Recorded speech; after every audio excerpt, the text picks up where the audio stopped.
All right, jamming on.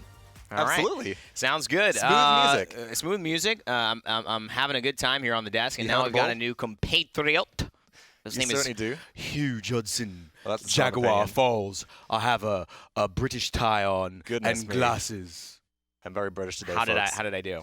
I'm very British. Was that a good Vox? It was lack of puns. Let's man. ask production what they think. We got to rate. We're, Score out of 10. we're listening in right now. Let's ask Score what out they of think. 10. There we go. We're getting a good score. There we go. Yeah. I am actually Vox today. Okay. Only today though. I've been an imposter the entire time beforehand. In fact, there are a whole series of Voxes that we bring over from the UK and we swap them out in rotation. Of Voxes? Yeah, Or absolutely. boxes? No, Voxes. We ship them in boxes. Oh, okay. You ship your Voxes in boxes. Absolutely. Did you study under Dr. Seuss? Shh, shh, shh, shh, shh. My mentor's identity must remain a secret. Is there a folks. loose caboose somewhere? There probably Okay. is. All right. Well, we found it out. Vox is in the rhythm and in the rhyme. And of course, this is the last game of our Paladins tournament for day Certainly 4 is. here of PWC. We have another qualifier that is going to send someone home if they do not take the victory. And surprisingly, this is another PPL team who is out and potentially out for the count here in the losers bracket in SK Gaming, going up against Sour Team, who have had some pretty good performances. Couldn't get it done against Armada, but that probably spoke more to Armada's strength than anything. Yeah, I mean, I think everybody's underestimated Armada coming into this tournament, Yep. myself included. I'll hands down say that they have performed lights out better than I would have expected. I asked the question on cast, it's like, was Team Cryptic really that bad, or were Armada just better than expected? Armada are definitely better than expected here. And looking at things as well, this is going to be a very interesting matchup. Yeah, what's interesting about it? Well, what's interesting about it, again, is that it's a PPL team possibly going home. Sour Team have looked okay in their first matchup. Yeah. Armada took a 2-0 over them. SK Gaming, they did manage to take a single game off of Kanga Esports. Kanga Esports did actually manage to push Fnatic to 3-4s in every single game.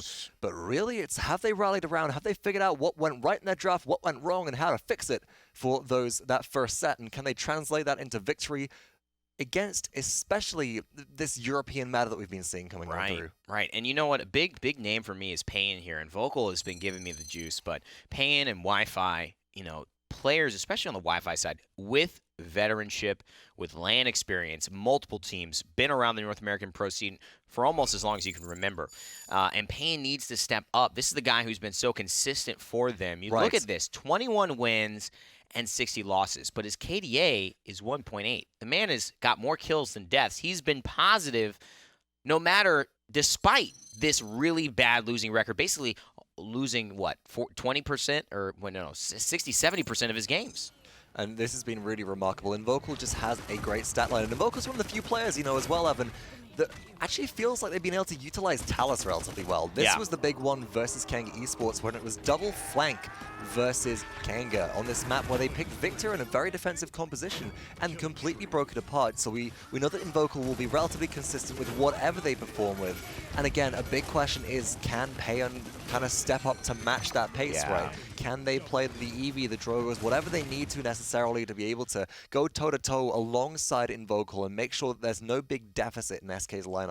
I mean, 100% Vox. I couldn't be more concerned, I think, about some of the matchups that are coming up here for SK. It doesn't look like it's a sure thing for them to beat a number 1-2 seed technically here in the PGS, and they are a North American PPL lineup. We already know the story with them. Haven't performed well, had pretty much losing seasons the entirety, except for one random split where they actually came in first, believe it or not, but have not had the value over the last part of this year.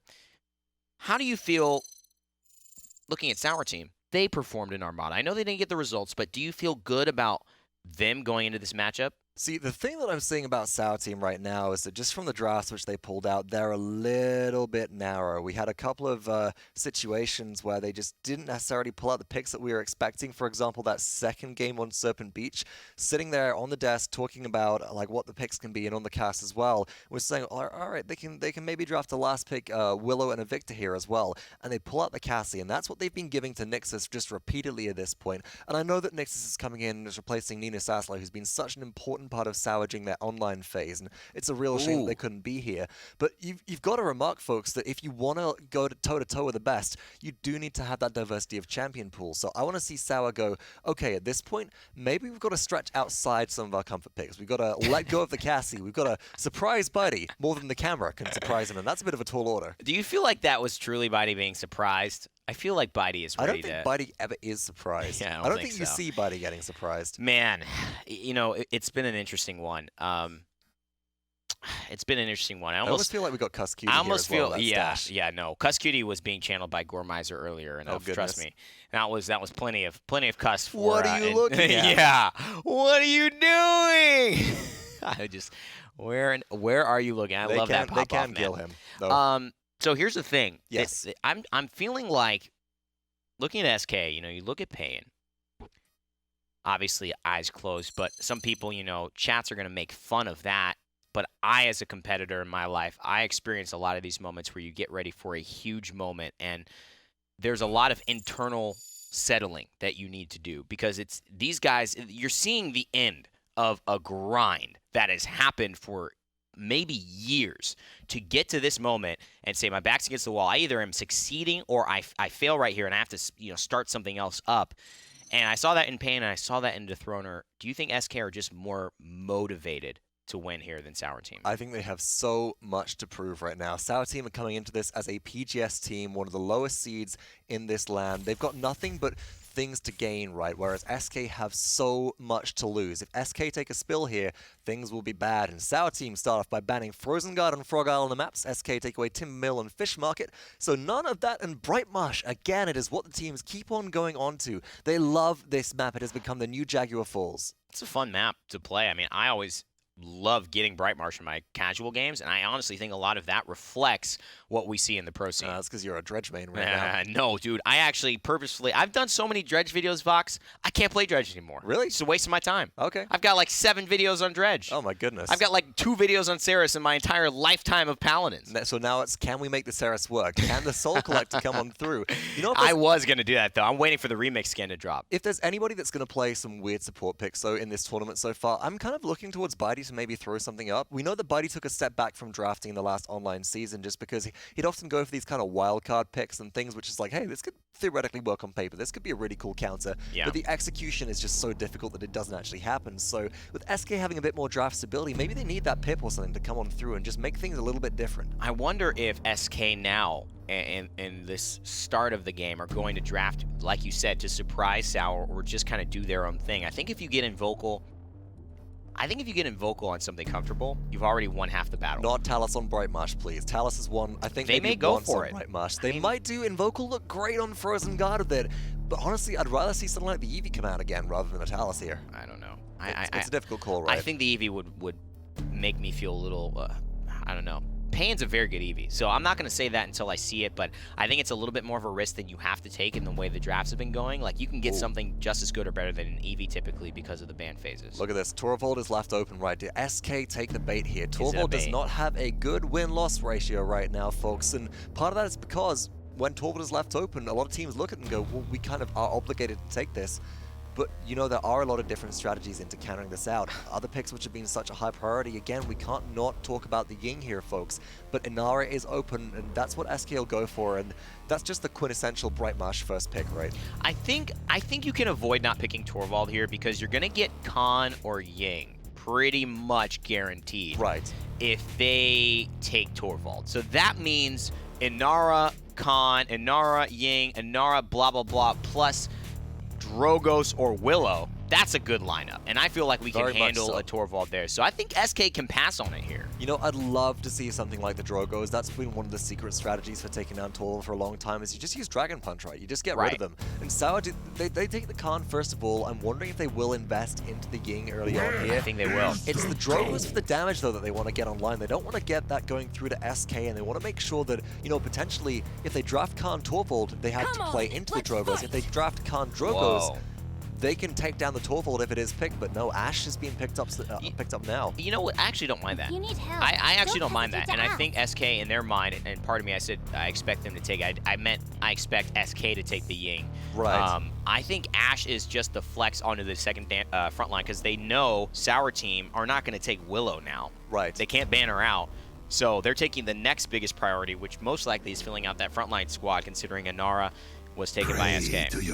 So I think that Sour are doing a really good job here with Meltdown the pick. They'll probably look for another frontline here to leave their last pick damage just open and get a little bit of versatility. It is the Ruckus, which I think does bring some value, because if you're fighting into a Willow, extra hit scan pressure with Khan and Ruckus is always valuable, right? You can maybe take her out in Fae Flight if you want to last pick a Victor.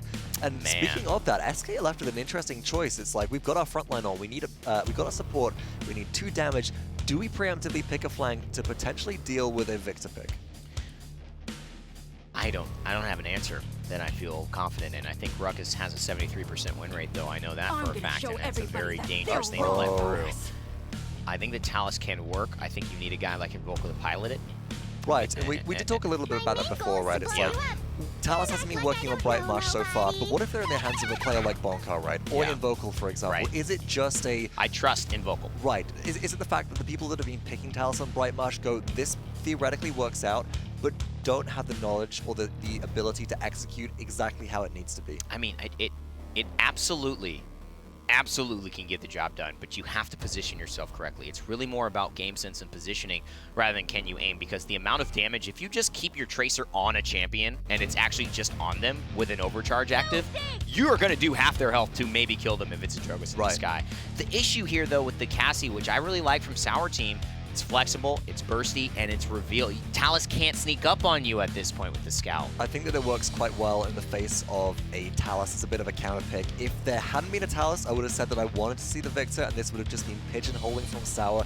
But Cassie's still safe and reliable here. It's good for Nixus, and maybe that comfort pick could be what they need here if it's available for them. Well, 2 teams need to prove themselves here as we get down to our last set of the day, and one that's going to send yet another team home in this PWC qualifier land. Let's send it down to your casters to take away the action. It's SK, it's Sour Team, and it's Pretty Hair and Gore on the call.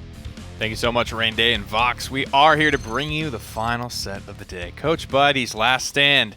Will he move on or will he go home? I will say that of all the Taluses that we've gotten to see this week, I think SK had one of the best performing ones overall, and Vocal has been impressive through the fall split, through this. It's just the team as a whole that has needed the work, that needs the wins. And it's weird to think, but I mean, a PGS team could knock out the PPL team. It wouldn't be the first PPL team gone, but it would definitely be a very surprising change. I'm always a big fan of the Talus into the Ruckus matchup. I think it goes fairly well in Talus' favor. I think he's one of the few characters that can go toe-to-toe with Ruckus. And I haven't really been able to say this event yet, but I actually feel like the win condition for SK is on the front line this time. I mean, how do Sour Team contest with a Khan and a Ruckus against an Inara?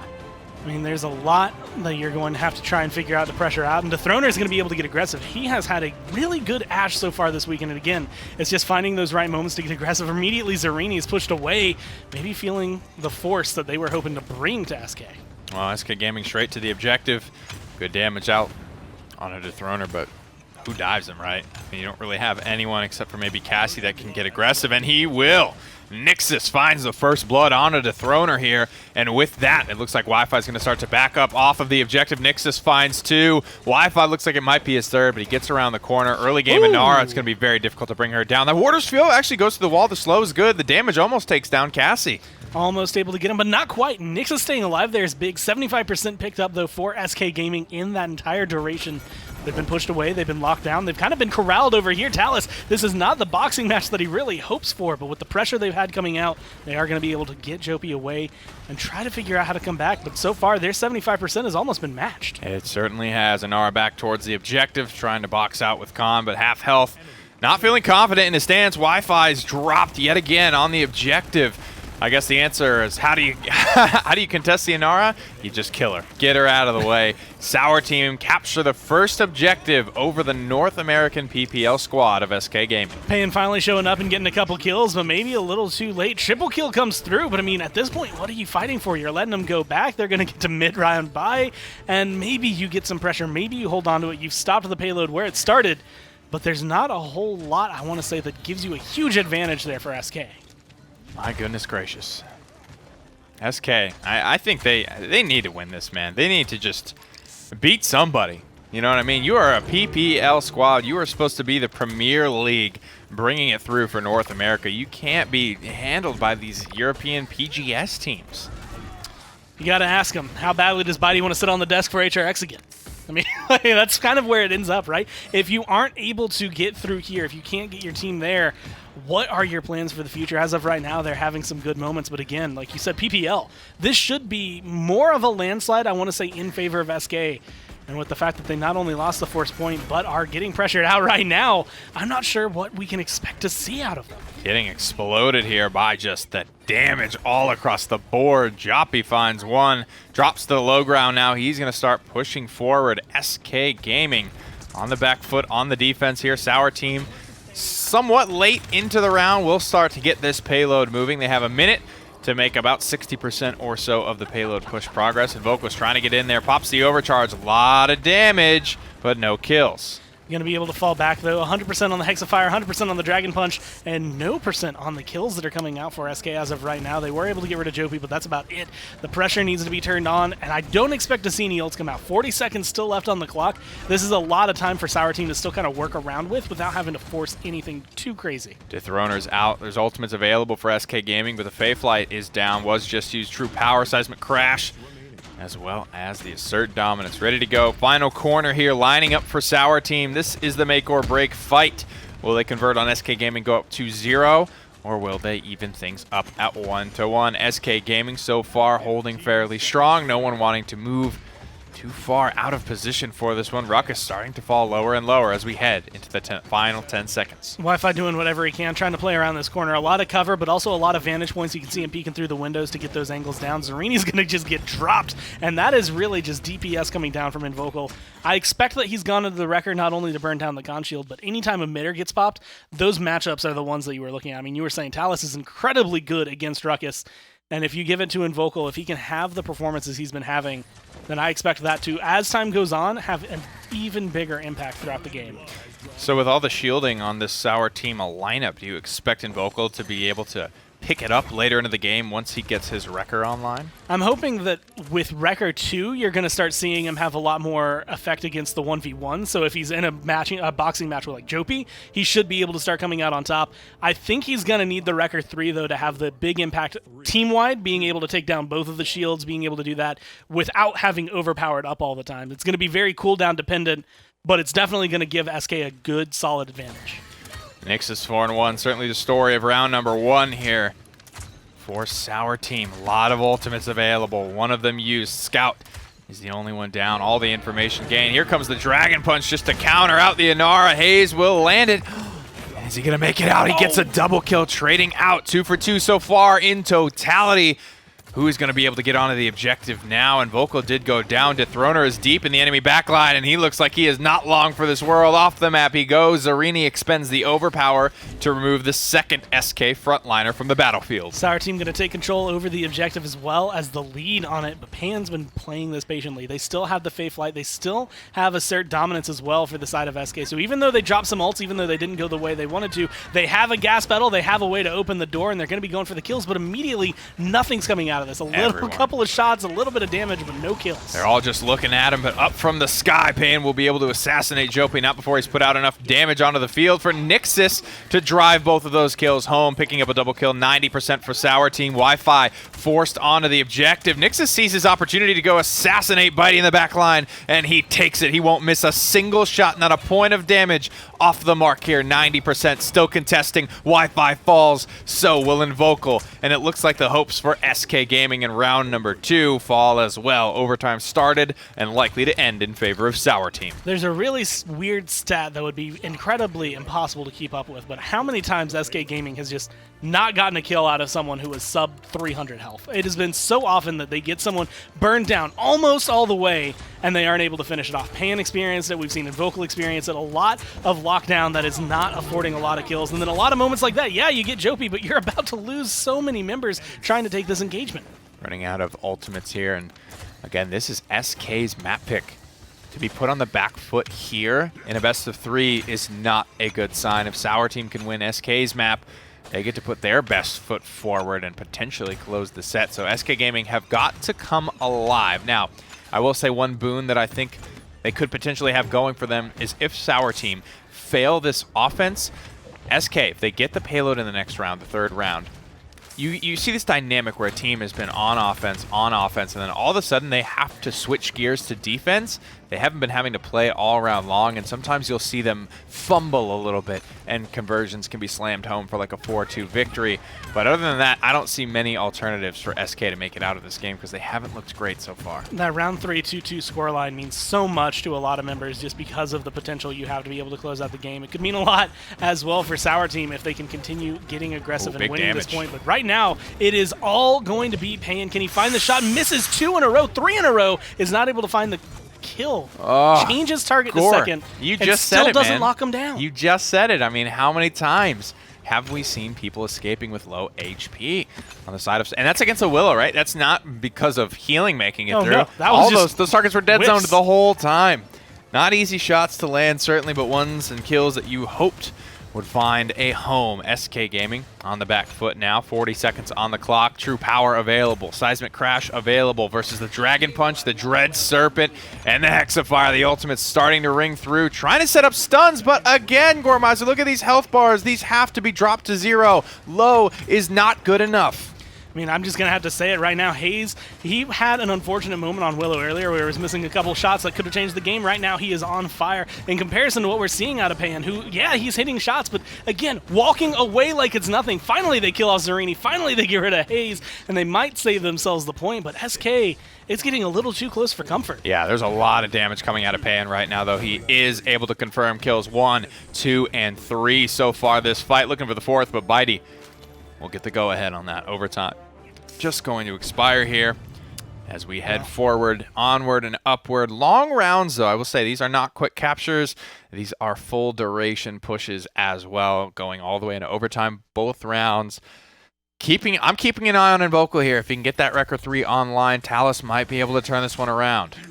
This next objective fight, I'm not even looking at the initial engagement from SK because I don't feel like they're going to win it. How they re-engage is going to be the big point because looking at their ults, they have the True Power, and they almost have Assert Dominance. All 5 are available for Sour Team, but Payan's not going to have Fey Flight. Bitey is not going to have the Illusory Rift, and Seismic Crash is not available for Wi-Fi. Those aren't going to be there for a little bit. So once you get into this engagement, if Sour Team blow all of their ults, that gives a big chance for SK to come back and actually take the point away. But if Sour Team play this smart, I mean, they have all the tools in their toolkit. That's all they have to work with. SK Gaming are strapped for cash here. Not a lot of resources in terms of the ultimates going into this team fight. Here comes the True Power, their only ultimate they have available. Haste up on the high ground. Gormizer, 300 health is in the number, but the number doesn't really matter. All we know is that it is greater than 0. Haste will make it out yet again. Fire Spit comes through. Invocal trying to get around the corner here, and he just will, but Haste is taking the lack of his presence in spades. He lands a Dragon Punch, puts some more damage out, and it is all Sour Team all the time. They're not converting on SK Gaming, but Gore, you have to say that they are certainly dominating the pace of this one. I mean, as of right now, 72% picked up for SK, but this is a mirror of round 1. Yeah, you were able to stand on the point the whole time, but you were losing your team members during the fight. Was it worthwhile being able to get that? And it's all going to fall down to how well can you get back. Dismounts are coming through. Control is coming through. Sour Team are locking you down. They've got a Dread Serpent still. They've got a Hexafire still. They still have the ability to lock you down. And there it is. Dethroner will pop the Assert Dominance. Staying alive, being the catalyst for Invocal to grab 2 early kills. The support runs right into the flanker from SK. But he won't be the one to grab the kill. The kill is grabbed nonetheless, and that is what's important for SK Gaming. This was the scenario we talked about. Gormizer, SK Gaming for the first time on the offense. Can Sour Team change gears and hold on defense? The take-back fight was all they needed to win, and again, once you get to that 70%, it's this awkward moment. Did you lose the fight? Was it worth getting? If you can get back onto the point, then 100% it's always going to be worth having that wiggle room that you have. But unfortunately for Sour Team, this time around, it did work out wonderfully for SK, with Fae Flight going to be popped up in the Oh, air. the wall. And now the control feels completely shifted. This goes back to what you were saying earlier. Uh-oh, there's one kill coming through for Payan, but the Throner is low indoors, reaching for the skies. SK is trying to keep it alive indoors. Payan picks up more. Kill feed all the while is filling up with colors from both sides there, but it is the full wipe for SK Gaming. However, just given where the payload is, this is not going to be enough to get it home. Sour Team will have one more chance to hold. Being able to set up both front lines have to get back for SK to have that potential. Payan can't do it all on his own. He's finding the kills, but he can't push the payload in by himself. He's going to need that pressure applied, and Vocal doing a brilliant job right now staying alive, but he is going to get locked down, almost killed off, but it's not going to be enough. Seismic Crash comes through. Payload is really close. That's a fear. It's going to land on who looks like just one member. Fire Spit up over the wall. Drogos wants to get aggressive here. Lands a decent Fire Spit. The follow-up won't connect there. Here's Bitey finding a kill. Here's the true power going in. Where is Invocal? Everyone's looking at him. You can't forget about the objective. Gormaz, look at the payload. It's getting closer and closer to the finish line here. One man stands between SK Gaming and victory. They bounce back as Sour Team cannot shift gears. They cannot defend a 4-2 victory despite being on the back foot for, I would say, 98% of that game. An incredibly shaky start for that, and it looked like it was going to be a rough game and a rough set, honestly, for SK. But like you said, once they were able to get that 2-2, as long as you can find that defense, they come back in for the third round, they grab that, and Sour Team don't know how to play the defense against them. They get aggressive, they get in their face, and immediately Payan is picking up kills left, right, center. And I think he is the one who truly makes the difference at the end of the game. I think Payan did a phenomenal job that game, and how can you argue with the statistics that he put up as well? The one thing that SK Gaming do have going for them is that they are a PPL team. They play high-caliber teams all the time. They know how to adapt, and they have at least that going for them so far. Let's send it back over the desk. Rain Day and Vox, what did you think of game number 1? Excellent back and forth, but as you mentioned, Nick, sometimes when you are on offense the entire game and then all of a sudden you have to get on defense, things start to look a little bit more slippery than you would have hoped for, and that was what ended up happening. SK, they take the third point, and they ended up pushing it in for the win. Couple of really clutch moments there that could have gone very differently if Dethrona didn't use the assert dominance on Ash in a doorway, folks. Beautiful. For the quick up-down, bang your head on the ceiling, and immediately slam your flag down in frustration, then probably would have been killed in mid-air, or would have been a different fight. As well, critically, if a couple of those kills hadn't come on through, or if the Fire Spit had been hit, taking out the Willow as well, I think Payan, such an important part of that push, had gone down earlier on, could have been completely different again, folks. Yeah, and I think you talked about it. That was the moment that I looked at. Dethroner's Ash ultimate there. It was so impactful because what we looked at, too, was the entirety of the map. You had to create a distraction for Wi-Fi to walk back onto the objective because he did get dismounted. And you and me were talking. I said the only way this happens is if somebody makes a distraction right side. You made the call. Ultimate. You said Ash has got ult here. And he literally does it. About a second later, he does it. But he wouldn't have stayed alive if he didn't hit his head on the doorway, which was a really smart min-max play from him. So I don't know. I was impressed by their ability to stay resilient. I was as well. I think that was a bit of a coin flip there, but the push was definitely just SK excellence. That wasn't something which was left up to chance. That was them knowing how to use their composition to break open the base. And I think at last, actually, we saw a bit of the value that Talus can bring on Bright Marsh at that point. It's on the push. It's getting in deep, distracting, creating these pincers, and riding the momentum. So frequently, we've seen Talus on the back foot on Bright Marsh, and at that point, they just seem a little bit underwhelming, but right now, looking good, turning things around. SK come out with a single victory so far, so they're at 2 game wins total in this tournament. Can they turn this into 3 and make their way on through? I mean, what a huge boon of confidence this would be if the boys of SK could bring it home. This is something they've been missing. I mean, set wins don't come easy for these guys. I mean, throughout the online season specifically, and now they've lost their first matchup, albeit against one of the teams that a lot of people consider is going forward in Kanga, and they have a chance to win. This is a game they should win.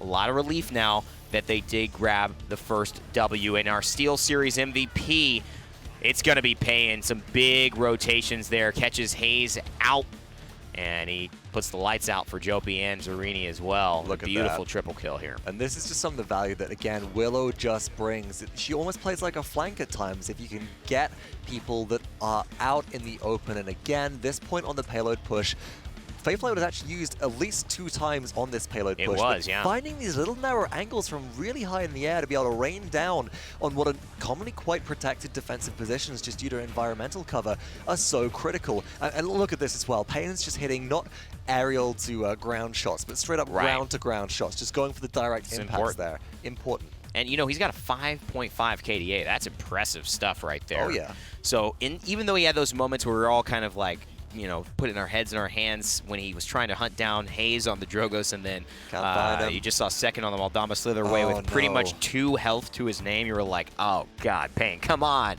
And he ended up pulling it back towards the end. The thrower, this man, grinded a lot. He's got a lot of confidence as well. You remarked not really loving his Ashe, and statistically it hasn't been very well performing, but it gets the job done today, so that's got to give him a vote of confidence. And how about Bitey on the Ying and the drafting of getting Ying so early? It makes up for about 40,000, 30,000 difference in healing, but it also is just a very winning champion right now. She's adding to that 75% win rate. Well, you know, looking at SK versus Kanga, the match that SK actually took it, they played Ying as well. Bitey was on the Ying in the other games as well. But the look of things, yeah, Chronix was on the Ying in both of those. It really does matter because it's just a safety net. I got to stand by this and say that I don't think that SK are a good enough team to not need safety nets like that. Absolutely. They can't go toe-to-toe and play an uphill battle just on mechanical prowess or coordination. They got to take those advantages, and there's no shame in using them, right? Now, you know what? Here's the thing, though, Vox. We may have said that I actually really agree with your point, but I don't even know if they had too much of an advantage outside of the Ying. That was a statistical anomaly advantage that they had. Everyone getting Ying is winning much more than people who don't. Well, just on paper, Talus almost put in Vocal to a, like, he's a secondary damage dealer, right? Willow doesn't have a high win rate. Talus has been kind of abysmal from what we've seen. You get Invocal on a stud, like a Cassie Invocal, Leon Invocal, Andro Invocal. Maybe this could be scary. Oh, absolutely, and that's what I'm looking to. We're going off to Serpent Beach right now, and what did we see in that Kanga SK set? Invocal playing the Victor, which was so important. Now, a big deficit on that Serpent Beach game for SK, they didn't have any aerial control. That was a big one. Difficult to get people off the high ground. If you do capture, you can't push because you can't displace people unless you're using something like Frag Grenade. So I almost want to see maybe looking towards an Androxus here or something that can get airborne and displace people from the high ground. Maybe even a Toaster Strudel Inara if we go to it. And notably, nobody took the Torvald bait last game. Torvald was available, not unpicked, unbanned. Nobody took the bait. And I like that, actually. I think that was a smart call from both teams to not just try to build your lineup around it. It's our team going to ban it out this time. It means an easy Makoa ban for SK. Now things get interesting. Do you ban out your Andro? You have first pick, but you're not going to take it there. No. Most teams set up for an Inara first pick here. I think that Zarini playing Inara on this map is going to be far more valuable than anything else. SK should probably look to ban this. In response, I'd probably, with Sarah, I wouldn't want to ban the Andro here, in all honesty. It's a possibility. I might look towards, okay, it's going to be the Leon. It was a Leon or maybe an aggro frontline, because one thing that we've seen as a weakness of SK so far is Dethroner's frontlines. If he's not playing the Makoa, then everything else seems a little bit wishy-washy at times, and you have some cracks in their armor. Yeah, I like his Fernando, I'll say that. I think Wi-Fi, if he can get on Anar, if you can get an Anar Fernando, I think you're in a good spot frontline-wise, but what do you have to give up to do it? You have to give up your first pick rotation and give Sour 2 picks in a row. Not only of a premier frontline, but then obviously their damage dealer, healer of choice. You lose out on the Ying. I wonder if SK will go Fernando Ying here. They might well do. I mean, Bitey's had success with it so far as their only supportive choice in the tournament. It would be a good look, but Drogos is open. Wow. It's actually the Vix early on that they're looking for. This is a bold move, Evan. It certainly is. Not only because it's surprising us here, and we've seen Victor come in at maybe the 5th and final pick phase for both teams, but because Ying's available, and you know Inara Ying, that's going to be tough to play into. So what I'm give it up. Well, what I'm looking at here is that Ying's definitely going to go right now, and it is locked in. Sour team, they might go ahead and grab a Drogos online at this point, or a Willow. It is the Androxus. I'm thinking that SK are probably going to look for a Willow pickup for Payin again at this point, because that at least helps them deal with the Ying, right? If they get that dead zone, they can at least blot out Inara from being a healing sponge on the objective. Then she's just a damage sponge. Admittedly, I think Ashe gives you a chance to win. Those 47 to 52% champions pretty much mean that you get them. Your skill, your plays, your min-max of the moments are going to determine whether you win or not, because you get an even chance. You could win, you could not. Drogos a little bit favors the team who has him with 54% win rate on the higher end of things, but that gives an Andro, a Willow, an Inara, and a Ying to Sour Team if they want it. So I'm really not sure how I feel about the Drogos over Willow in this situation. You're missing out on the anti-heal. Drogos can potentially do a little bit more versus Androxus, I feel, under some situations. Going to need a lot of really defensive play from SK at this point. You know, SK might look for a Grover pickup as their healer at this point. Their support could be Grover because of what Crippling Throw can do to Andro. To be honest, there's a lot of ways that Willow does well against the Ruckus. You shut down some of the healing. Obviously, Seedling forces him to move, otherwise it's just going to take too much damage. Yes. But few and far between. I actually think Drogos, on a whole, does better against the Ruckus because the Rockets are just so much more impactful. The Fire Spits, that's displacement in itself. More consistent damage, it's right? It's more consistent. And you know what? You thought about this. I'm not going to get too excited until we see it locked in. I still, you know, honestly... But you did think about this. I want to see the Grover rather than the Pip on this map, though. That's the really big thing. Pip relies on a lot of stacking. Grover can at least give you some protection potential for Victor. It is up to Bitey. The Grover is being hovered right now. The Pip is potential. Ceres pretty much out of the question. Maldamba would just be your reliability factor, right? And that would be just the kind of base value that they've brought every single time so far. You have to Damba. It would be Damba from consistency. Grover's been played twice and lost twice, and that was both by Viral at this point. And it is the Maldamba, but I don't know, Crippling Throw just brings so much shutdown potential versus this Andro. It could have been so valuable. Yeah. Maldamba's more... Dread Serpent is also big shutdown, though. We really can't ignore that. You know, we had fun, like, making up our ideas of why, but it had to be Damba here. Because Pip, he loses out so much in terms of... It's a min-max, right? If you max it, oh, man, he's better than everybody. If you min it, oh, man, we're losing 4-0. Here's an issue, though, that SK don't have to worry about. They're one game ahead of Sour Team in this best of 3, so if they win this one, they're moving on. Sour Team are out. Let's send it back to Pretty Hair and Gormizer to cast Game 2. Thank you so much, guys, on the desk. This is sure to be a good one. I think the drafts for both sides certainly have their merits. SK Gaming have that double fire spit composition that we saw work out a little bit earlier in the set for Armada. Curious to see what they're able to do with it.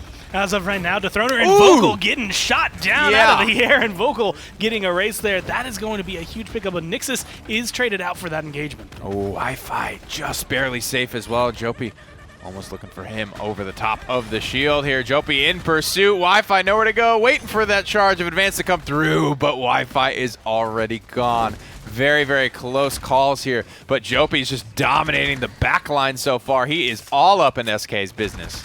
And being able to pick it up, Sour Team in control of the objective, in control of percentage. And even though Invocal's getting some insane damage onto Jopi, there's the emitter shield, there's the retreat, and that is going to be another life for the Ruckus, at least for now as he falls back. The kid did miss a bullet. I mean, he is dialed in right now. I think this is a great pick for Invocal to go to very, very deep. Nixus will lose his life on Androxus. Dethroner at about half HP. We'll see how aggressive he's looking to get. But SK Gaming have lost sight of the objective, and Sour Team have remained stoic on it. They capture it almost 100% to nothing as they take, admittedly, a similar start to how we saw game number 1. A little flashier, I would say, for SK. They're looking a lot stronger overall, at least in terms of their damage application. It's just turning it into kills once again is turning into their biggest issue. Trying to find down the lockdown, trying to kill off someone like Jovi or the Inara is so difficult. Right now, Zarini gets rid of Invocal, Payan goes down. I mean, it almost does feel like an exact reset from Brightmarsh. That's a really, really good opportunity to pop the Illusory Rift. And again, the reason I love this thing, I mean, Willow's up in the air, Andros dive in the back line with Ruckus. Meanwhile, Inara is on the objective. All of these targets need healing, I'm sure, and Illusory Rift is like the only cooldown in the game that can fuel that type of high-pressure team fight. Attacking from multiple angles here, deep in the back line. Jopi has just not been letting SK Gaming breathe. He has been past half court from day one. Dethroner's been trying to do whatever he can up on the high ground, but it's just not been enough. Nixus is going to be able to find a kill right there. A double kill picked up for the Androxus, and now they're in the safest spot in the game, or at least one of the best spots that you can try to be aggressive in. If you divide attention between the carry corner and the payload, then it makes it a lot more difficult for a team like SK to actually know where they want to look. Here comes the Dragon Punch, wind up, and the follow through. Who is he looking for? Payan will find a connection, and the Immortal is popped just to bail him out of a rough situation. I think Sour Team, rather than try and fight into that, they say, all right, 2 ultimates, whatever, do your thing, burn yourself out. We're just going to back off, we're going to regroup, and you are not going to have those resources for the next time we come at you. Sour Team have almost everything available at the moment. The only thing that's down currently is Illusory Rift, and that's just about one of the fastest charging ultimates in the game. Shots coming down from above, looking for Oh, the nice control. Payan shots. finds a beautiful shot right there, but does end up losing his life, and Vocal's hanging up on top, trying to take care. But Jopi's the one with the double kill. Jopi's the one who's been playing around. Zarini is incredibly low in the backline, but they're still in control. They're still getting healed, and they're still putting pressure onto SK. I mean, Jopi, I don't know how he's managing to stay alive for so long. Look at this. Dethroner has the contest from this little window. That's a cheeky little move frontliners can do, and Vocal is caught entirely out by the Seedling, and he is basically globaled by it. 4 seconds on the clock here. Dethroner with that nice little contest has managed to keep SK Gaming in a good spot on the defense. And again, it feels incredibly close, backs against the wall. But what I like about SK, and this is something actually we're not even seeing it out of Sour Team, SK is sitting there, they're still talking, always a flow. And that's something I think will come from working with Bitey, because I feel like Bitey will be able to keep you in the zone for the game. That is all you are focused on. That is all you're going to be about. And so even if things aren't going the way SK want, their communication is always going to be impeccable. Here's a quick look at the talent selections here. Fortress Breaker is probably the only one that's slightly even differentiating from the norm here as we head into round number 2. Damage being led by Mr. Invocal on the victor. But for me, it's all about Jopi. 5-1 on this ruckus. He has been an absolute force of nature, putting pressure relentlessly onto SK Gaming. Being able to try and find that same performance early on is going to be big. There's going to be the barrage, but Invocal, instead of being able to find Haze in the air, ends up going down, and now Payan, it's not looking so good for you. You can try to get up in the sky as well, but Haze is controlling it. That is incredible stuff. There's so much AoE pressure. The Accursed Arm as well as the Fae Flight there. SK Gaming, they were huddled up in their corner, and they simply had nowhere to go. Sour Team is absolutely handling SK Gaming so far, but this was still the story of game number 1. SK Gaming are not out of it till they're out of it. If you've ever seen Ash dash all the way across the map, that was going to be what it looks like. Wi-Fi going to be in the middle of the action. Does use the assert dominance. Jopi Dethroner, shoot somebody else, still man. looking to get a kill. Shoot somebody. Shoot that ruckus. Put pressure on somebody other than Inara. Your DPS is nowhere near where, and it's never going to be anywhere near enough to put pressure onto Inara. Maybe when you have Cauterize 3, it would be enough.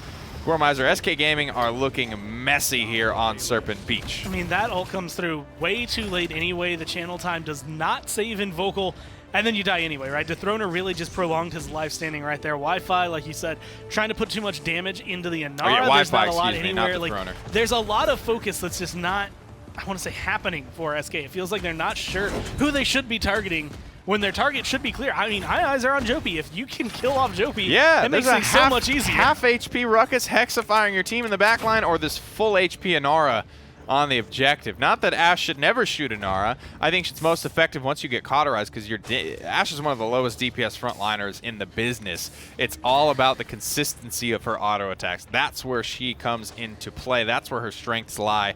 Just that slow, ever-present pressure that you can put on and consistent cauterized application. That's what I want to see from Wi-Fi moving forward in this game. Even more so, Inara here, Zarini has gone into the blast shields as well. So, like, if you're looking at the damage that you're going to see out of the Drogos, out of the Ash, out of the grenade from Victor, this Inara doesn't care about it. It is going to be the other shots that make the big difference, but you have to be able to find them right now. Barely making it out alive. Invocal, 181 health to his name, and that has been SK's saving grace right now. He just put some big grenade energy onto that Willow there. That was really, really good stuff. I think he actually even missed the grenade, and he still managed to go toe-to-toe with that Willow. So Invocal playing with the confidence, spraying when he knows he hits the grenade. That's just in case he gets the kill. That player is going to see that cocaine and see that preemptive spray. He'll never know. You know, Nixus will never know, Jopi will never know that Invocal sprayed and didn't actually get the kill, but Invocal certainly covering all of his bases. Till later when they're watching the VOD back and they realize that Invocal sprays all the time. As of right now, the grenade coming through, a lot of damage into Nixus, but it's not going to be enough. And this has been the issue. Sour Team doesn't seem to have the pushing power. They don't want to commit too many ults. They don't have like the Fae Flight that would open things up. And SK are really, really good at their defense. They have control of this high ground like it's nothing. Last time around, Sour Team were trying to put the Ruckus up here. They were trying to get way too much control in the high ground, and they gave up too much pressure. And there's no real way to crack the shell that is SK. Invocal is looking stone cold on this Victor. I think he's doing a really good job at keeping them in this game. 22,000 damage above his Drogos, paying struggling to keep up with the Lone Wolf so far, throwing damage, grenade after grenade after grenade. Pressure relentless here for Invocal. He's under some pressure. Nixus gets the kill, but Payne is able to answer back. Was Invocal too critical to this team fight, though? Was that trade worth it? Seismic Crash comes through, Pan gonna go down, and now SK are falling back. They're in an awkward position as Bitey trying to keep everyone healed up the best he can, but it's gonna be Jopi once again who's making the plays, and Mitter Shield is just enough to keep him alive forever. There it is, beautiful Dread Serpent detonated directly above the payload. SK Gaming will hold yet again, and now is this the turnaround moment? Is this going to be exactly what we saw on Bright March here, 2-2? It's all tied up. Can SK Gaming turn the tables here after having seen not the same, but a relatively close sort of offensive effort at the start of the round for Sour Team? Will they have a plan finally formulated? It's been about 7 or 8 minutes on the game clock here. I don't know how much longer they expect to have before they need to make something happen. Nice long-range grenade there. And Invocal is where my eyes are. That barrage coming up, the Grenadier being able to reduce its cooldown by 5 seconds for every enemy hit. Again, you hit 2, you essentially get your full reset, or you do get your full reset with the way things are going. Flak Jacket is the big difference maker, just having that 200 extra health. But Barrage is big because it can get Hayes in the air. If he can find these shots, he can get the kill, but Hayes is playing around that, making sure he doesn't show his head too much. This is smart from SK Gaming, just not grouping up in that little corner just to be punished out. The Throner backpedaling here so low on the Fernando. The Dragon Punch won't land either. The barrage is coming in, but look at the HP bars from Sour Team. They are just fine. SK Gaming accomplished next to nothing with those ultimates. Same thing comes down. A Cursed Arm didn't find too much except the pressure. Dethroner goes out, but Pay and Wi-Fi picking up kills, finally being able to put their names on the board. And just like you said, looking at last game, they know exactly what they're doing this time around, and they're able to take the point, 50% rising. Salvo primed and ready, loosed onto the Ying. She manages just to barely dimensional link her way out of that. Despite getting nothing with the ultimates, though, SK Gaming managed to keep their head above water for now, win the fight. Look at this Inara. She sneaks under the nose of Drogo's. Fire Spit won't connect. These frontliners for Sour Team, they make it in, and they make it in at full HP. Nixus dives in, grabs the kill on a Pan. Bitey looking for the kill on a Nixus, but he won't find it, and Vocal will shut it down in turn. 3 for 1, 4 for 1 in favor of Sour Team, and it's a lone wolf versus the world, and Vocal doesn't have the stuff to keep it up. He gets shut down by a pair of missile launchers from Ruckus. 88% on the Dragon Punch should be going up towards the 100 here relatively soon. A couple of hits from these rockets will make sure of that. It's a 98%. That could be your way back into it. Get rid of Jopi, but it's 96 to 93. You have to get back in. You have to be here, and Bayan's dead. There it is. Ultimate's coming up for Ashe as well. Barrage flutters just to get out of that. All the damage coming out onto the objective, but Wi-Fi is able to contest for so long, but his ultimate expires, and so does he. Jopi still in control of the SK Gaming high ground, and Vocal can't go toe-to-toe. The overtime has started, and it looks like it will end in favor of Sour Team 3-2. Sour Team have the chance to close it out and force, I believe, the first Game 3 of today. Being able to come in right now, SK Gaming, there's not many opportunities if you're Sour Team. Jopi standing there, looks up, sees a Dragon Punch maybe 5 feet from him, and that dragon turns tail and runs. It is just control coming down for Sour Team, whereas SK, I mean, their ults didn't amount to too much. They were all pushed out. The moments Pan died were the biggest ones, because without that Dragon Punch available, that's 2 front lines standing tall for Sour Team, constantly on the objective. Yeah, gotta get value from your ultimate score, Miser. It doesn't matter that they won that fight. That's just coincidence. You absolutely, at this level of play, you have to get value for your ultimates. It's your strongest ability. It defines your character, your champion. It's a big part of why a lot of champions are picked up or even looked at. And so to get no value is not a great look. SK Gaming have to hold the defense, as they have many rounds before. And they got to get something going on the offense here. Again, this is Sour Team's map pick, so it's probably a little bit expected that they would be looking strong here. Drafts for either squad, certainly not bad. We saw Armada win on Serpent Beach with almost an identical draft here, having the same core backline. Under a lot of pressure now, Dethroner. He doesn't know which way to look. He can't pick 2 directions at once. And right now, it's all Sour Team. They have so much momentum on this offense. A minute left, and they're coming around the last corner. A lot of control, like you said, a lot of momentum being able to play into this, and only a couple ults available, but Bitey has been perfect with these Dread Serpents so far. You're about to have assert dominance if you can keep charging it up.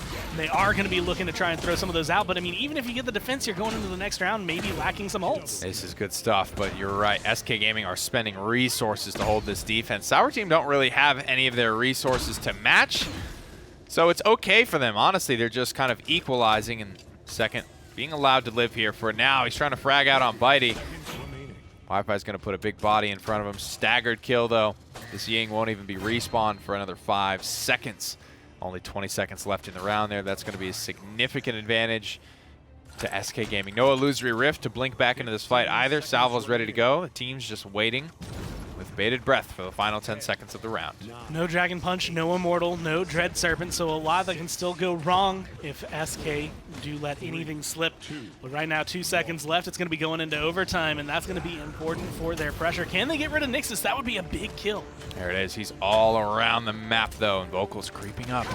On to Haze and on to Nixus there, and Vocal's going to get the kill, and Vocal's shutting down the entirety of the back line here. The Throner is with him. The Fireball won't connect, but the grenade is going to connect. So much healing pouring out from this Ying. The Illusory Rift was pop. Sour Team want to end this game here and now, but Vocal's feeling good about his chances. Grenade prime, grenade loose, grenade hits, and Vocal finds the frags, and SK Gaming will take it to a round 4. And that nice little bonus kill onto second.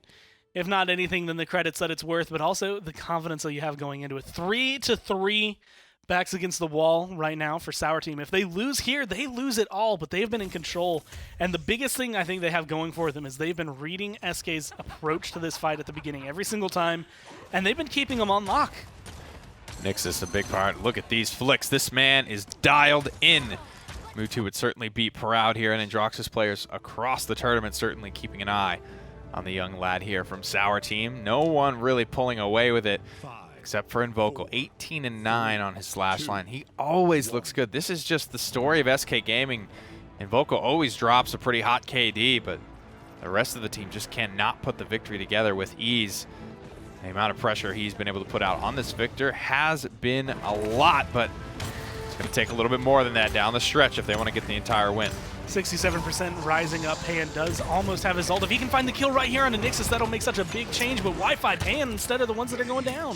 Nixus has been looking great. He has had Pan's number, and they are putting so much pressure again. SK Gaming just bunch up in the corner heel, and it's so easy for just the blast pressure from Haze to capitalize on all those kills. They're 81% here. Here comes the barrage. We'll see if it's enough from Victor. Well, that's looking like it might be it. Ults are coming through. Sour Team in control. Nothing from SK in that last round. Like, literally nothing. They were kind of there for the first 10 seconds, I want to say, of the objective fight, and then nowhere could they even touch the objective. Best of 3. It's going to a game 3 for the first time today. SK Gaming, the North American Premier League squad, struggling with their European Paladins Global Series opponent here. Does not bode well for them. Up against the wall here. 1 game left to determine the fate. 1 will go home.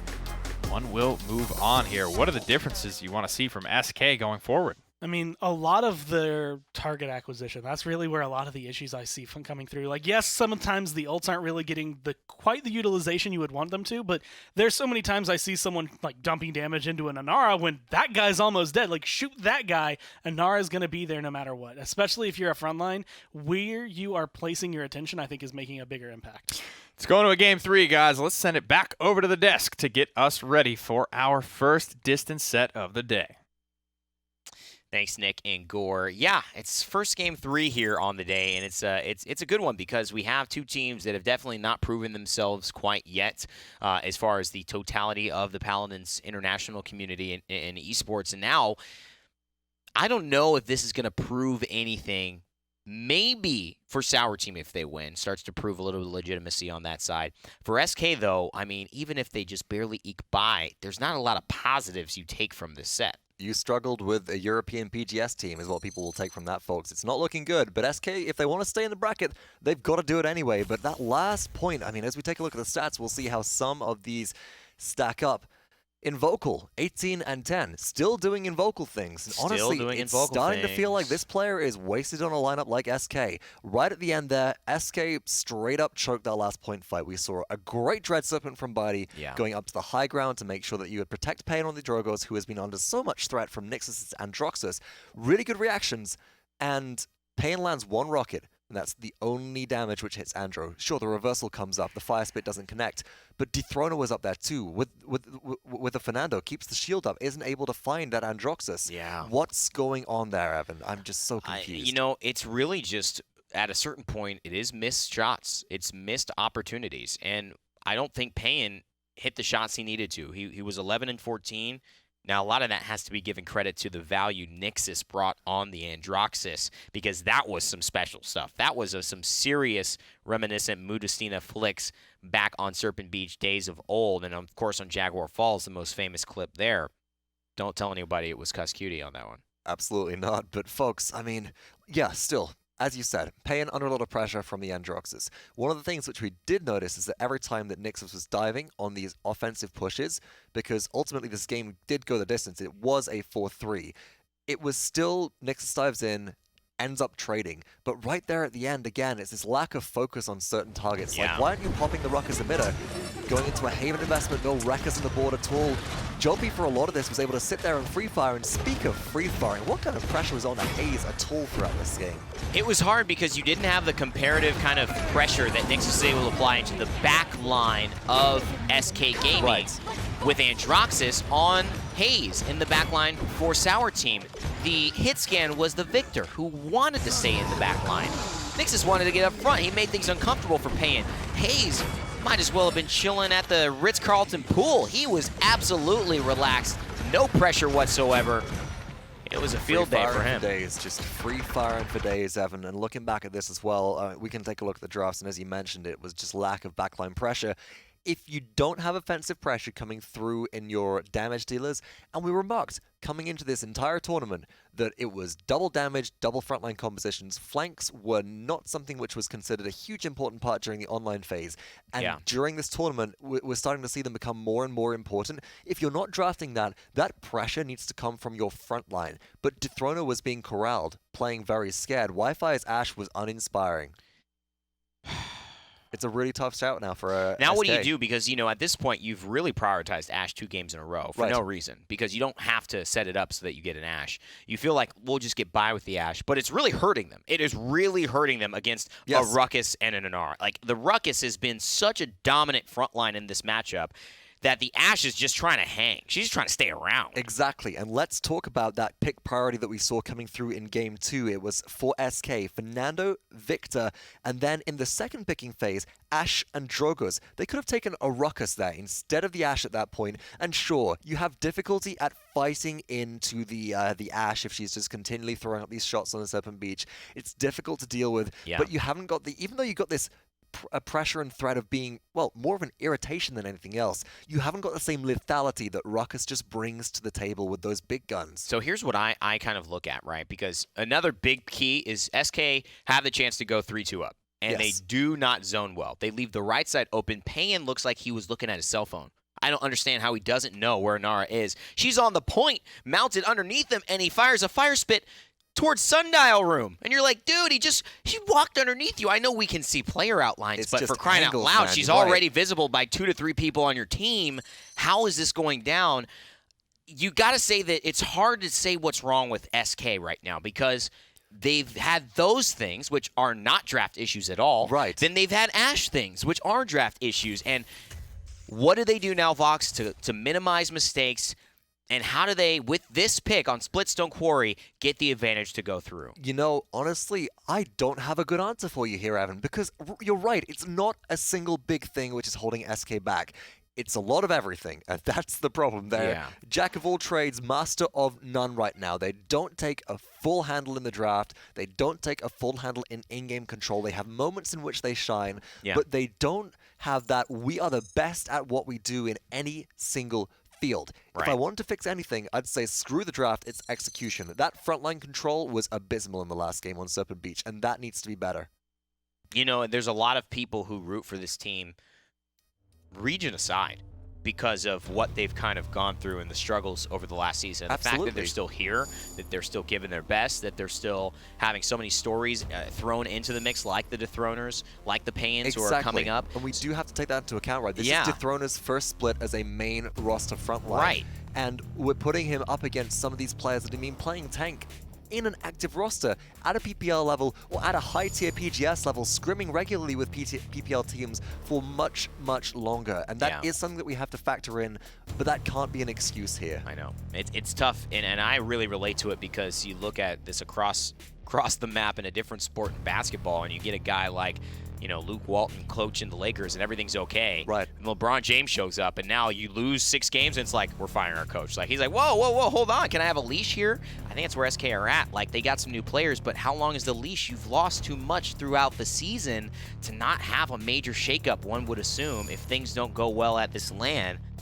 And now, Sour Team, let's switch kind of conversation tones here.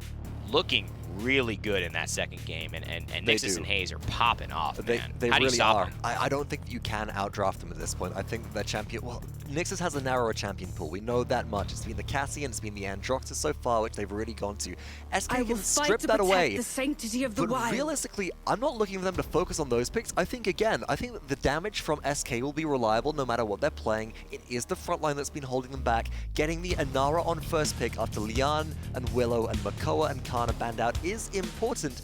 But now Sour, I mean, they can go right here and they can strip away the Ashe. They can strip away the Fernando, and then what do you put Dethroner on? And I think that's really smart from Sour. And that's why SK, you notice no frontline bans. Right. That's why. They're like, we need an open We need an open frontline. But then they're left. Sour, if they do that, they don't have a point tank, right? So you'd expect them maybe to draft into the Barrack. But I'd expect a Fernando and maybe the Drogos as a first pick here, or might even look at the Victor early on. They want to get that Fernando out of the hands of Dethroner. That, to me, feels like their most reliable pick more than anything else, even if the Ashe has been the one which they've performed with, or haven't performed with, apart from that Bright Marsh game. It's there, but it's Androxus, which is that first pick, and the Ying as well. I mean, they're drafting statistically. That's the smart draft, to be honest. Yeah. Numbers-wise. This is one of the first few times that we're seeing Ying go in this first pick stage. That's right. In that second pick, we want this as a priority. And you know what? I remarked on this in the Bright Marsh game, Evan. I said that SK, they've got to use these little tips and tricks. There's no shame in doing it, but they've got to use these things like the safety net of the Ying to be able to come out on top. And Sour, now they can systematically strip that away. SK say, well, you know what else we're going to do? We're going to draft the Drogos, and we get the Fernando. So they got some comfort. But they got baited a little bit because Sour Team here, no one's touched the Torvald, unpicked, unbanned, but now, actually they was banned last game, but now Andro Torvald is kind of what you want. It really is. And they make it so that SK, you get your Drogos and Fernando, but we already have Andro, and Torvald's one pick away. They've got the Ying already. They could go ahead and they could draft a Barrack Torvald here, and they can leave that last pick open. They can grab a Willow if they want to. They know that SK won't go double blaster. That's a free pick at this point. Or will they? I mean, at this point, honestly, I'm looking at SK going, do you pull out the Grok? Do you pull out the Pip? Do you pull out something weird? If any team is going to do it besides Virtus Pro and actually succeed with it, Biting on Grok would be the one to go for, right?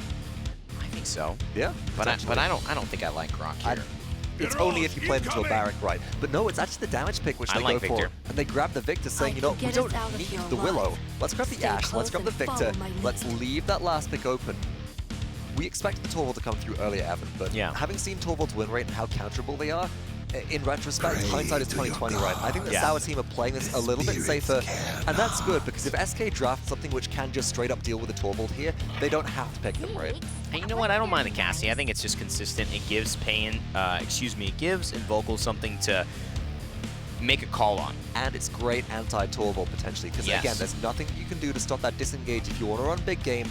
You can smack people down. The Torvald is what's being hovered right now. And expect SK can draft a very Wrecker-heavy composition, right? This would be the pick to go for it, and they do lock it in. You know, I think this was Sour Team maybe committing hard to Torvald early, although it shows up in the draft late because their prioritizations are otherwise, and SK have already gotten their front lines, so they don't have to worry about picking him early. I think they already committed with the Andro Ying. And you brought it up, Cassie, pretty good answer there. Big game as well. Pretty dangerous stuff for those front lines that can't create space or defensive mechanics for themselves. We'll see what happens here. We've got a best of 3 going the distance to close out day 4 here at the PWC qualifier LAN. Sour Team, SK, 1 moves on, 1 goes home. Rain Day, I'm tossing it to Pretty Hair and Gormizer. Thank you so much, guys. Let's get into it. We've only seen this map, I believe, once before in this tournament, so not a lot of Splitstone because, let's face it, not a lot of best of 3 so far. I think only 2, maybe 3 sets have gone the distance, so we're only seeing a lot of Bright Marshes, a couple of Jack Falls here and there, more of the standard stuff. Early Androxus here just trying to pick out Invocal. I mean, they take away the Victor, they take away the Androxus, Leonis banned. But the man picks up Cassie. Let's see if his tank is deep enough for them to actually have this be worth it. This is definitely a map we have seen SK have success on in the past, as they have been able to take down some of the top NA PPL teams on this map before. But it always can change. A couple of missed shots, but Nixus going down very early makes it a lot easier. Now, Jokos has no threat. Early indeed. Now, Vocal moves on top of the bleachers, one of the riskier positions on Splitstone. Quarry. Grenade pressure continuing to come out from the backside of the fight here, laying into Inara, already almost halfway charged on the barrage ultimate. A lot of pressure, not wanting to go toe-to-toe with Fernando. And an easy little access point here for Payne just to put some pressure on the objective without having to worry about Androxus. Ash dashes in, but she eats a salvo. SK Gaming with a quick grab of the objective. And now the pressure is on. Payne is being able to blow people up left and right. He's getting aggressive. He's getting in their face. This Torvald does not look like he even has a bubble available for himself. No shielding, no saving grace, and pushed away. Now, this is looking like a completely different SK than we've seen in the last 2 games. Like, this is what they've needed to look like in order to close out some of the sets that they have not been able to look good, even in this fall split, and especially so far this LAN. I'll be honest, I really want to take a look at that first blood because that was really what decided that point for me. SK Gaming really didn't have to do anything, in my opinion, to get that first objective. That first blood, though, that gives Payne basically free reign. There's no pressure from Androxus Torvald. And make no mistake about it, Androxus Torvald was drafted to be the real win condition for Sour Team. Nixus looked great on the Androxus earlier in this set. Give him a Torvald and he should be able to hyper carry the game, but that is not what we have seen in this first round. And it's almost, you know, a lot of times we say Splitstone is like a Frog Isle but bigger Gormizer. Yeah. So Androxus's problems on Frog Isle are still consistent here. They're just amplified. They're magnified. Getting chased down right there with the Dragon Punch. A lot of survivability so far for Pan. He has not been feeling too threatened.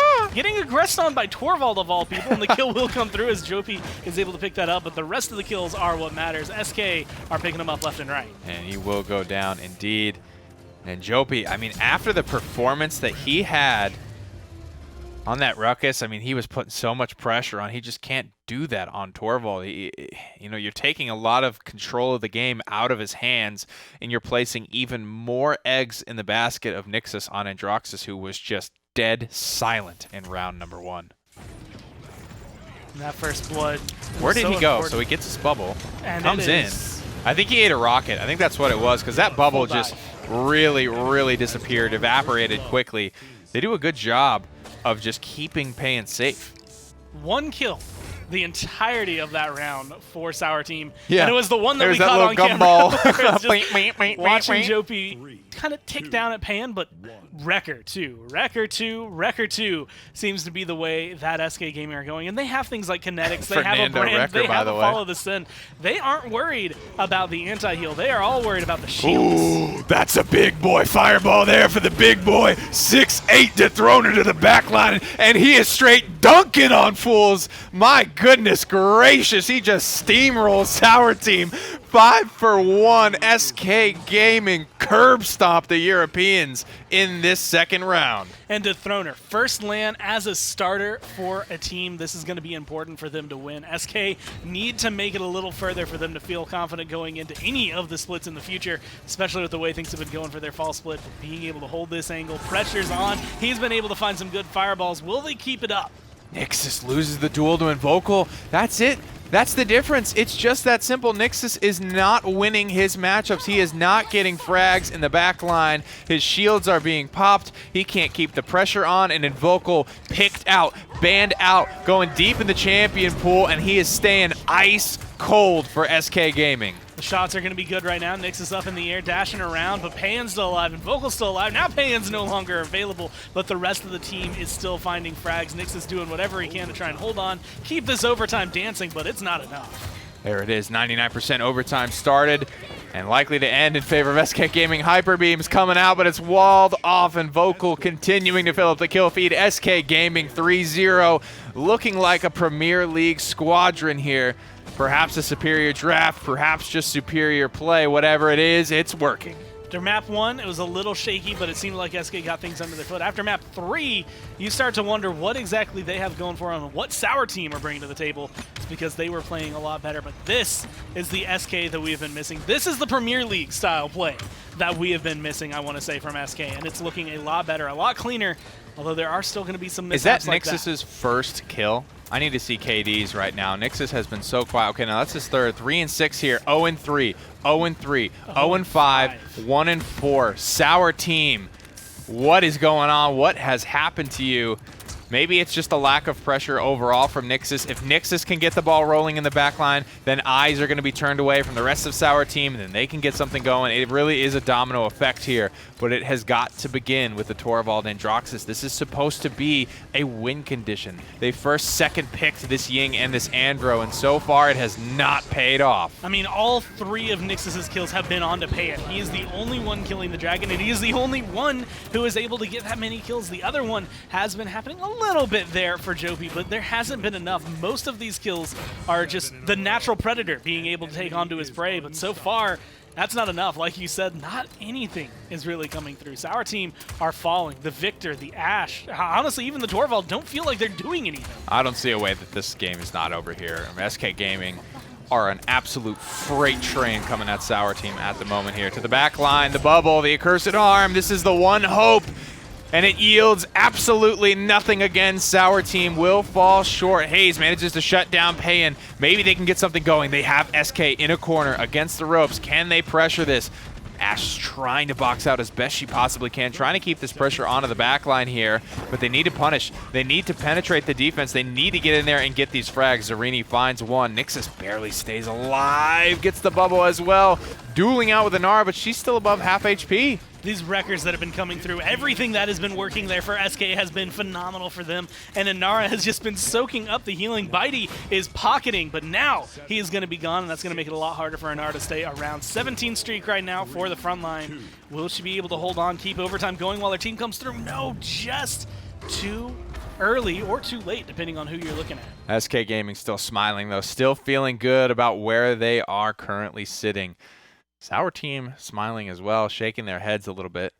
I don't know if they have accepted what's happening to them here on Splitstone Quarry, but they've got to find and answer the man closest to that camera. Nixus on the Androxus has got to get it going. He's got to be the one here. Like we said, the big man penetrates the offense here, gets in deep, dunking on idiots with the fireball. I love what I saw from Dethroner there.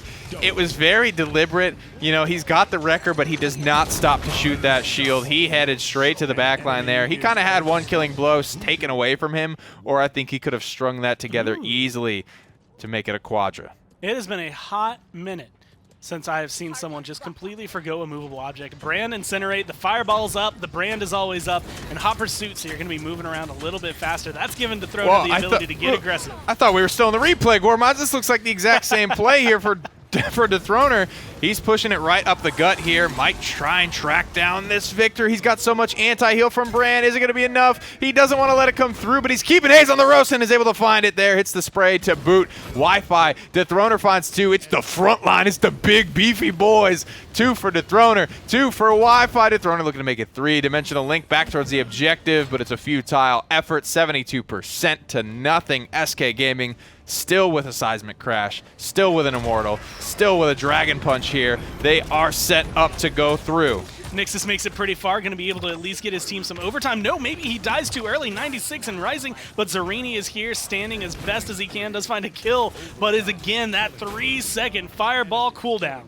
There it is. Overtime started and ended in favor of SK Gaming. That's the stuff there. That's the juice, boys. The coach gets up, and they got to be feeling good after that one. That one feels good to get. That's not just a win.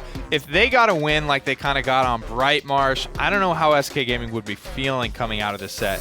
But that's the one where you put your foot down, you say, we're the better team, we got the better draft, and we're here to play.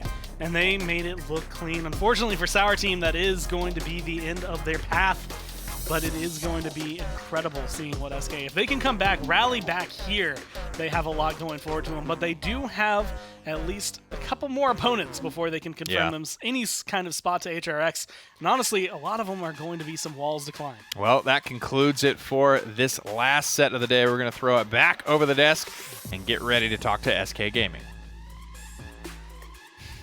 I almost wanted to say a joke, but you know what? I'm going to go against my better nature. But, man, some fun games. And I got to say that SK felt like this. It felt like catharsis.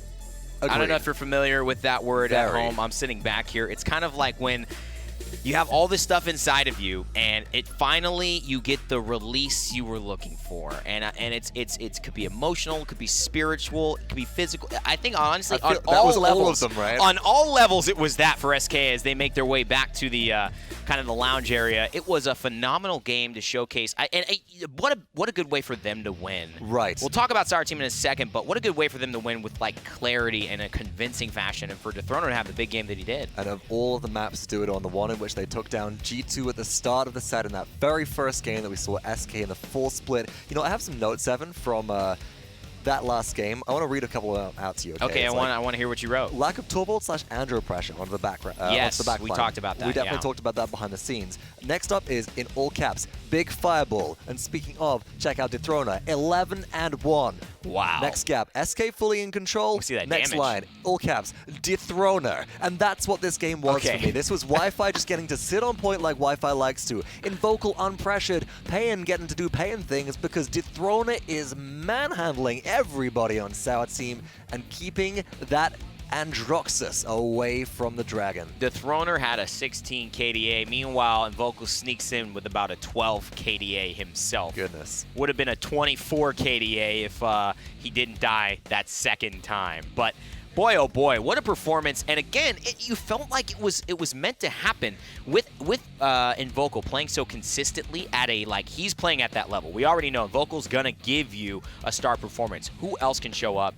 It was Dethroner today. It was the rest of SK doing well, but it was really Dethroner, and a great draft from Bitey because I really appreciated the way that he didn't try to force the Ashe or a weird pick. He just said, dude, we're going to get you here, Fernando, and we're going to get a good comp that everyone feels good with, and we're just going to play our best. You know, it's funny because out of all the picks in SK's comp as well, the only one which felt like it was lacking in terms of getting that extra safety net factor was the Maldamba. You have Inara for Wi-Fi, you have Drogos for Payan, you have Cassie for Invocal, you have Fernando for Dethroner. These are comfort picks, and they're not just comfort picks, they're good picks as well. It's not like a pocket pick, which we never see.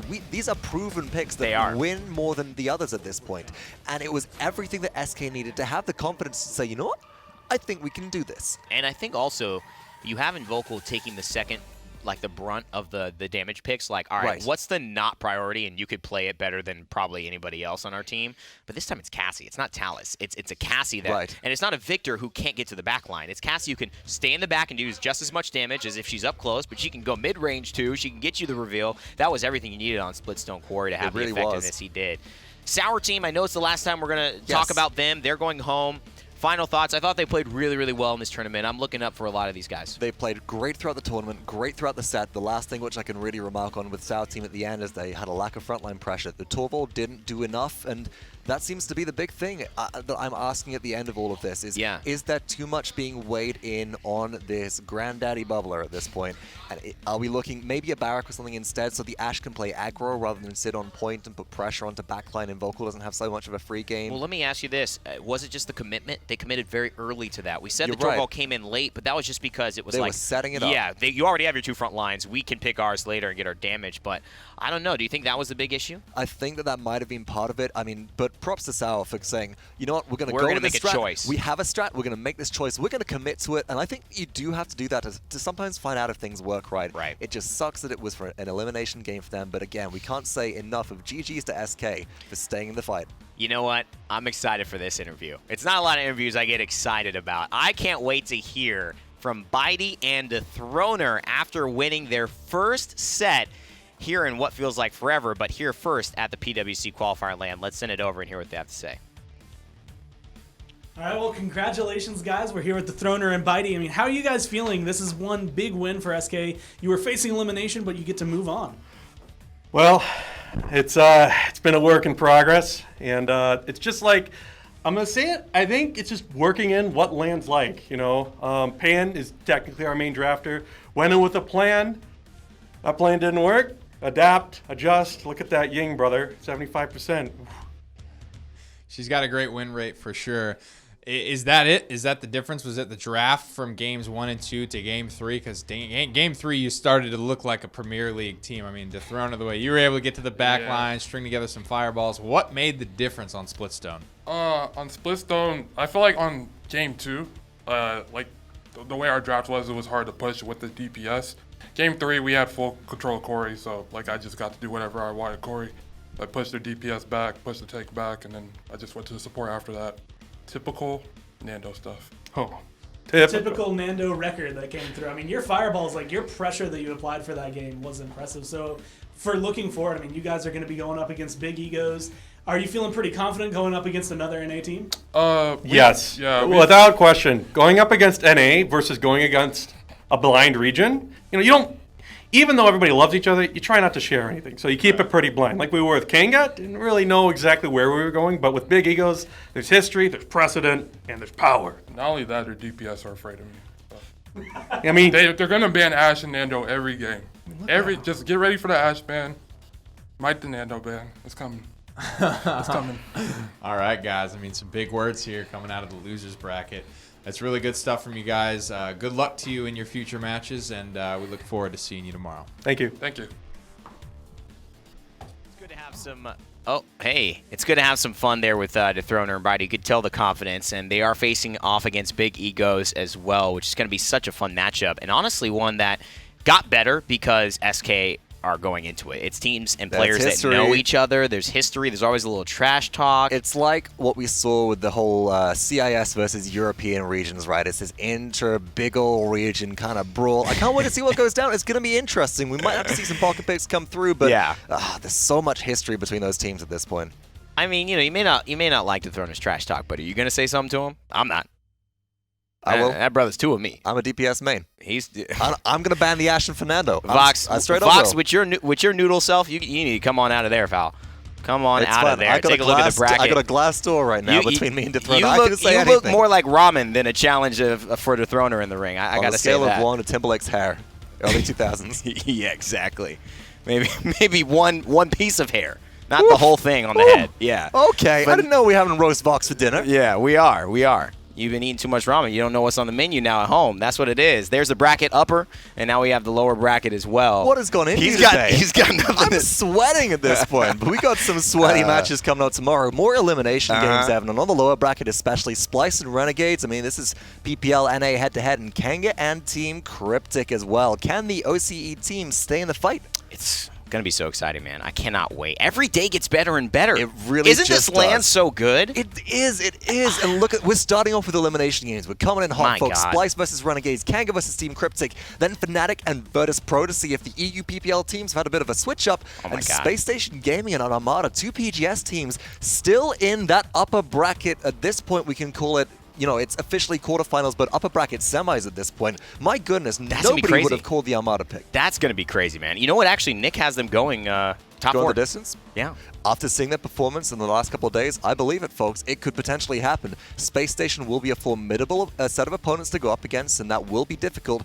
I think the one thing you got to do is maybe rectify the fact that you're letting Lian through the draft a little bit after FR's Ego's performance, but that'll be a set when we definitely will see sparks fly.